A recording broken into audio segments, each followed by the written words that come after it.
The fluorescent lights of the hospital room flickered, casting long shadows that seemed to dance on the walls. I was propped up in my bed, a myriad of tubes and monitors attached to me, when Ethan walked in. His gait was confident, almost too confident for someone who was supposed to be recovering from major surgery. My surgery. The surgery where I had given him a part of me, quite literally, to save his life. "Laura, we need to talk," Ethan began, avoiding my gaze. His voice was steady, but there was an undercurrent of unease. I nodded, bracing myself for what was to come, but nothing could have prepared me for his next words. "I think we should get a divorce." The words hung in the air, heavy and suffocating. I felt as if the ground had been yanked from under me. "What?" I managed to choke out, my voice barely above a whisper.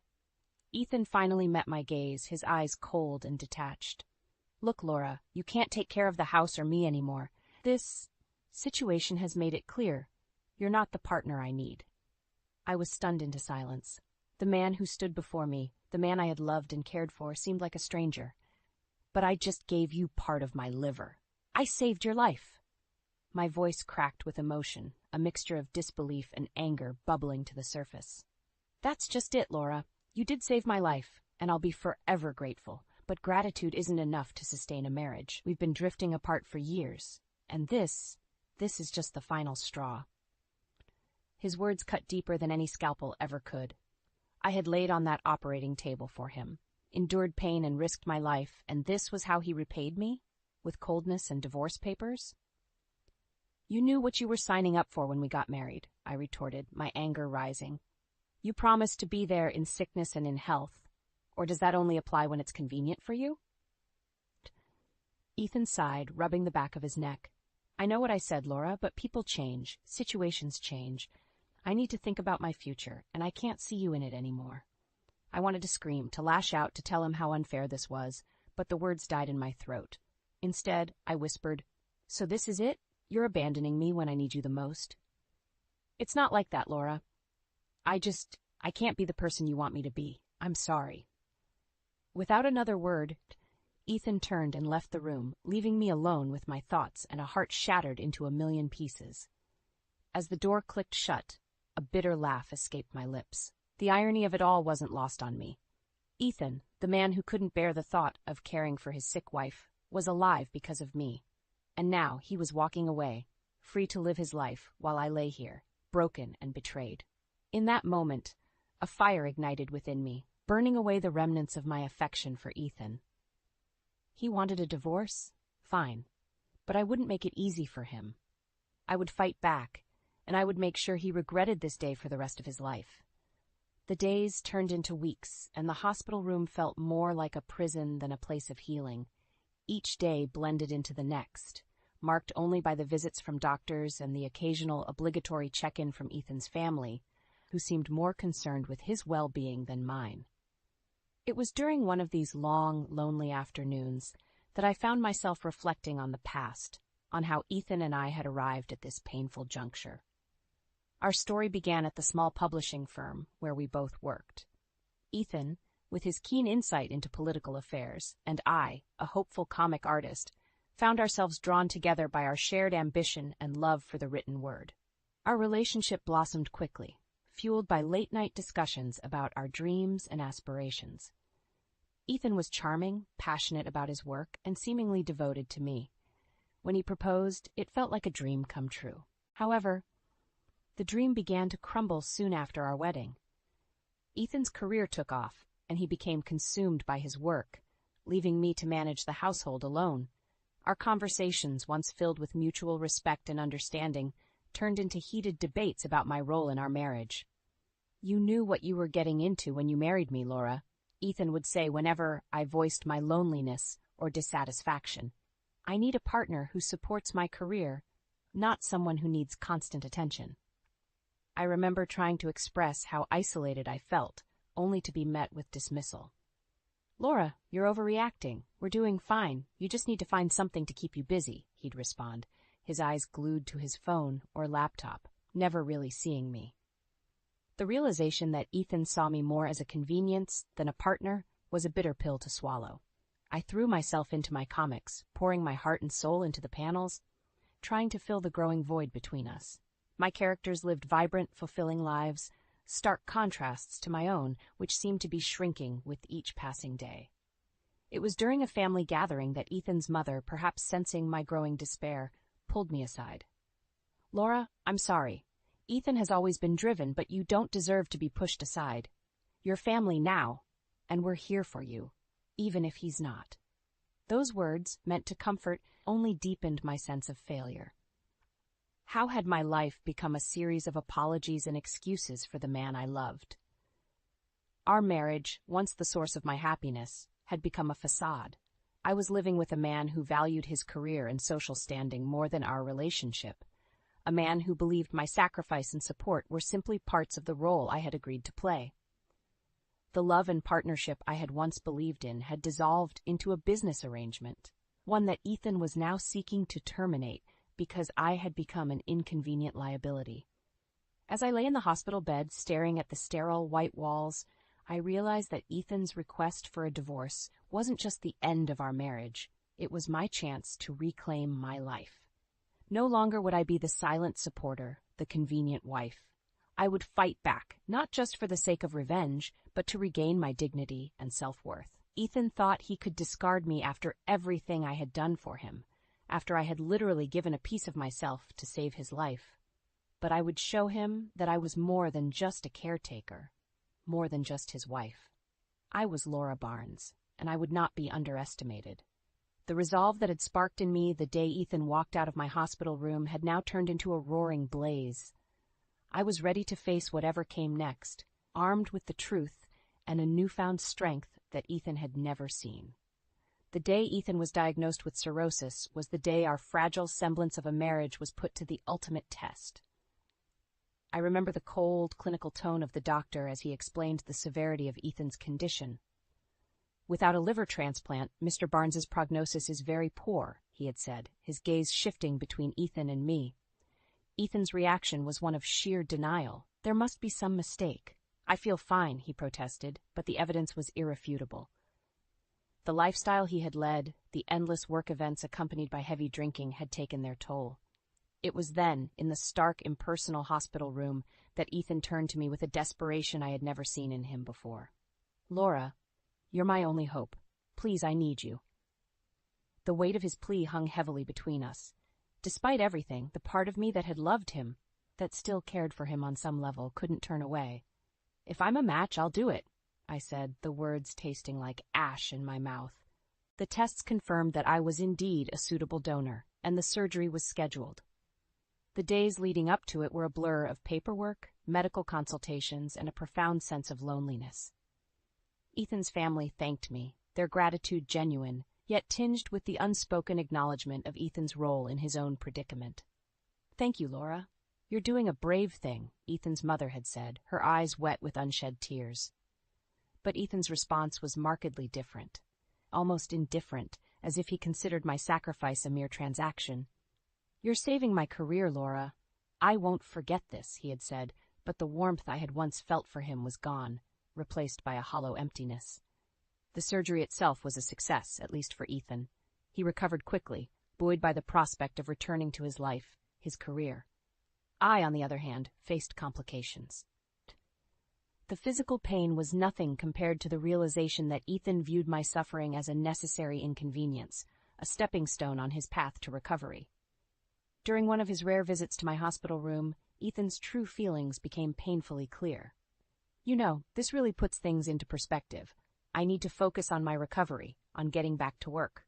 We'll talk about us later," he had said, avoiding my gaze. "Us? What's there to talk about?" "You've made your priorities clear, Ethan," I retorted, the bitterness in my voice surprising even me. Ethan had merely shrugged, the gesture dismissive. "Laura, you knew what you were getting into when you married me.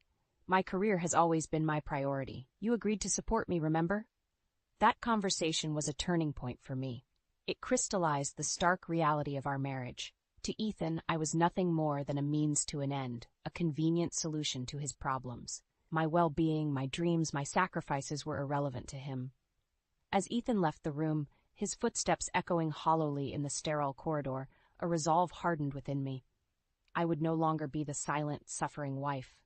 Ethan had taken everything from me, my love, my liver, and now he sought to discard me when I was no longer of use to him. But I would not let him. I would fight back, not just for myself, but for every moment of neglect, every dismissive word, every sacrifice made in vain. Ethan Barnes would learn that my generosity came with a price, one that he would pay dearly. In the sterile ambience of Ethan's lawyer's office, I found myself sitting across from the man I once vowed to spend my life with. Ethan's demeanor was a mixture of impatience and arrogance, a stark contrast to the gravity of our meeting.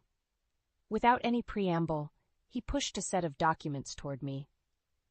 "Let's get this over with," Ethan said, barely hiding his disdain. "I've offered you a fair settlement. Everything is in order."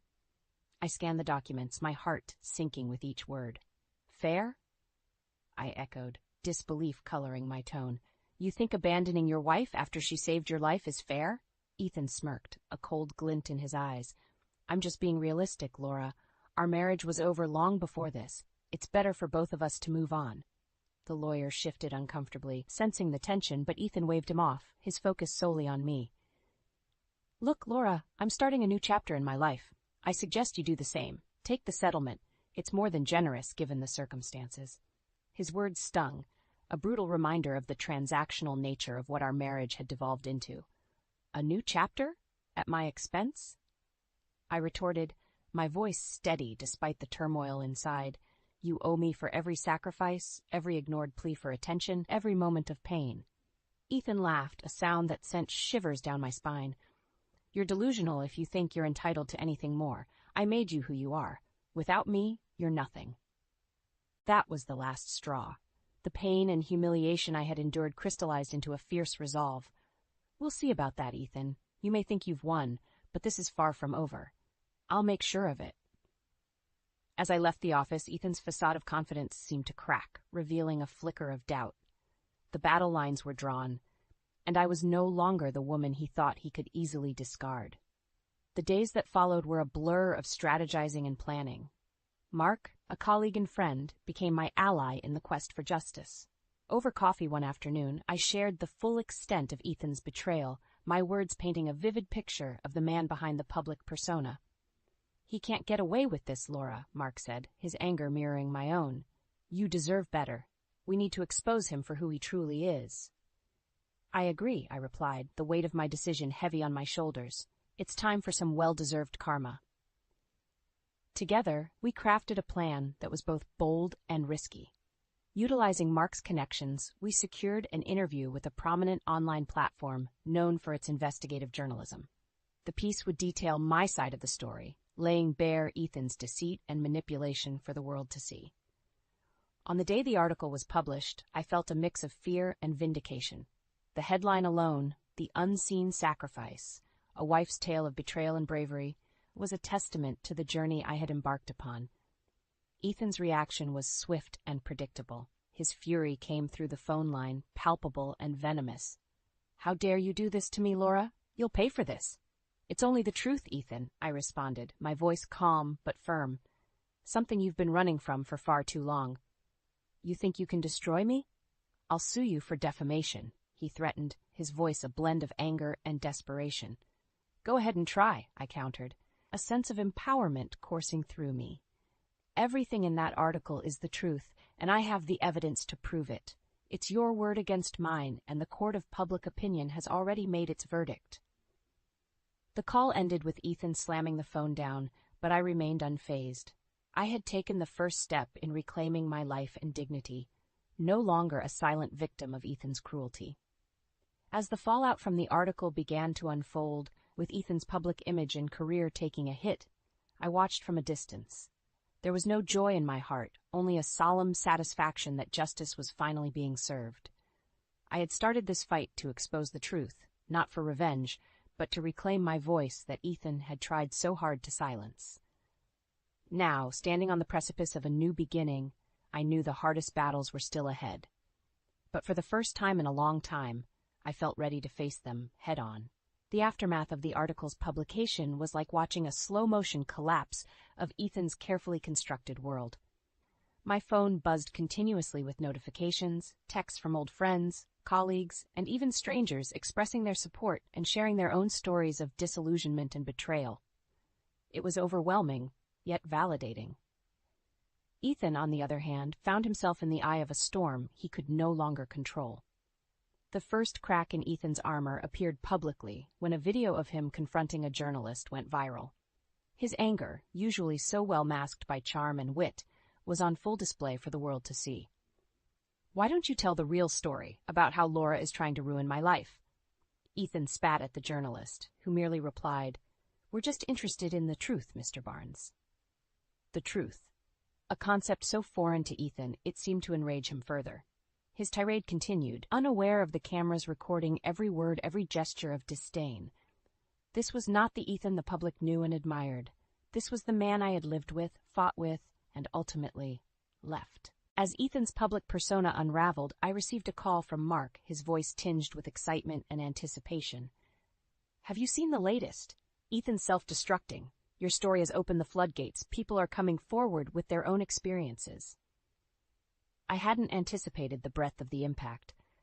I said, trying to keep my voice steady. "It's more than I expected. I just wanted to share my story, not this."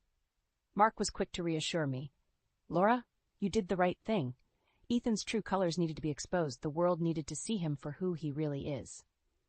As Ethan's life spiraled, his attempts to regain control became more desperate and pathetic. Sponsors withdrew their support. His social media became a battleground, and his professional engagements dried up. The man who once held the power to sway public opinion was now a pariah, his words dissected and discredited. The culmination of Ethan's downfall came one evening when I saw him pleading his case on a low-rated talk show, a far cry from the influential platforms he once frequented. "I've been misrepresented," Ethan claimed, his voice lacking its usual conviction. "This is a coordinated attack on my character." But the host was unsympathetic. "The evidence suggests otherwise, Mr. Barnes. Your actions, your words, have led us here. It seems you are your own worst enemy." Watching Ethan flounder, I felt a complex mix of emotions. There was no satisfaction in seeing him destroyed, no joy in his suffering. What I felt was a somber recognition of the inevitable conclusion to a story that had started the moment Ethan chose his ambition over our marriage, his ego over our partnership. The chapter closes not with a celebration of victory, but with a quiet contemplation of the cost of truth. Ethan's downfall was a public spectacle, but for me, it was a deeply personal closure to a chapter of my life that had brought me to the brink.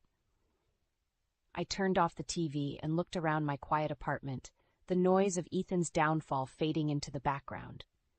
It was time to move forward, to rebuild not just my life, but my sense of self. Ethan's legacy would be one of caution and regret, but mine was still unwritten. And with each passing day, I was finding the strength to write a new chapter, one defined by resilience, dignity, and an unyielding pursuit of truth. Ethan's downfall from grace wasn't just a spectacle. It became a cautionary tale whispered within the corridors of power and across social media platforms. His attempts to salvage his reputation only dug his grave deeper, each denial and accusation against me serving to alienate him further from the court of public opinion. A few weeks after the tumultuous interview, Ethan reached out to me directly for the first time since the article's publication. His voice, once confident and commanding, now carried a note of desperation. "Laura, please," Ethan pleaded over the phone. "We need to talk. This has gone too far. Can't we just meet and sort this out?" His words, meant to sway, only served to remind me of the countless times his promises had fallen flat. "Sort this out?" I echoed, my tone incredulous. "Ethan, there's nothing left to sort. You made your choices." "But I'm losing everything," Ethan stammered, the facade of the unflappable commentator crumbling. "Can't you see? This vendetta of yours is destroying me." I paused, weighing my response. "This isn't a vendetta, Ethan. It's accountability, something you've avoided for far too long." Ethan's reply was a mix of anger and pleading. "I'll make it right, Laura. Just help me stop this madness." "Stop it," I replied, a resolve strengthening within me. "Ethan, the only madness was thinking you could treat people the way you did without consequence. You're on your own." The call ended with a click, and I was left with the silence of my apartment, a stark contrast to the turmoil Ethan was facing. His empire, built on charisma and manipulation, was now just ruins, his legacy tarnished by his own actions. The weeks that followed saw Ethan's public appearances dwindle to nothing. The few platforms that once vied for his insights now shunned him, his name becoming synonymous with betrayal and deceit. Even his social media, once a battleground of support and condemnation, went silent, as if the world had moved on, leaving Ethan Barnes a mere footnote in a relentless news cycle. But the true extent of Ethan's downfall was brought home to me one evening when Mark called, his voice somber. "Have you heard? Ethan's been let go from his consultancy. Apparently, the firm wants to distance themselves from any controversy." I hadn't heard, and the news left me with a complex knot of emotions. Ethan had built his career on being the voice of reason, the insightful commentator who could unravel complex political landscapes with ease. Now he was voiceless, his fall from grace complete. "It's a shame," I found myself saying, not just for Ethan, but for all that had been lost along the way. "He had potential, Mark. He just lost sight of what was important." Mark agreed, the conversation drifting to other topics, but my thoughts remained on Ethan. In his relentless pursuit of success, he had sacrificed everything, including those who cared for him. His downfall was not just a failure of character, but a warning of the price of ambition unchecked by empathy or responsibility. As I hung up the phone, the finality of Ethan's situation settled over me. There was no joy in his loss, no sense of victory in his defeat. Instead, there was a quiet acknowledgement of the inevitable outcome of a life lived at the expense of others. Turning away from the window, I realized that while Ethan's story might have ended, mine was just beginning. Freed from the shadow of his deceit, I could finally start anew, building a future on my terms, defined not by the pain of the past, but by the promise of tomorrow.